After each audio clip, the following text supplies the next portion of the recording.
I want to talk more about the actual series, but I want to talk about the journey to get there too, because you know, and I helped out early on to help, you know, raise awareness and funds for this thing. Absolutely. Is that a common challenge for Black filmmakers? Yeah, absolutely. Black filmmakers, independent filmmakers, but especially independent Black filmmakers. You know, so we're dealing with the challenges of not only raising money for the series, but also what we're going to do once we create the series. You know, so in terms of distribution, and a lot of content creators kind of struggling to figure out where we're going to put the content. Yeah. So we did the pilot episode in 2011. We did a film festival run with the pilot, and then we did an Indiegogo campaign, which you helped out with, tweeted it. I think we did a tweet chat around it. Yeah. And we raised a little bit more than over $20,000 on Indiegogo. Wow, that's pretty good. Yeah.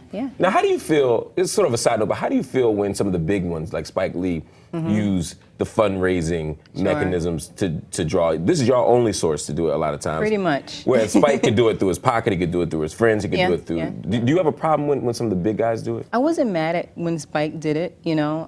As he said, and I agree, he's been crowdfunding for a very long time. So before there was a Kickstarter, Spike Lee was crowdfunding, and he has done so much, you know, for filmmakers, not just for Black filmmakers, but for cinema in general. I do think, however, that it would be really cool, you know, if celebrities who were on Indiegogo and Kickstarter had to kind of like adopt an independent project. I think that it would be really cool. That'd be interesting. Yeah, absolutely, yeah. Wow, and so what do you think some of the challenges are of getting a project like this funded? I mean, there's clearly crisis, right? Absolutely. Black men, no question. Crisis, mass incarceration. Absolutely.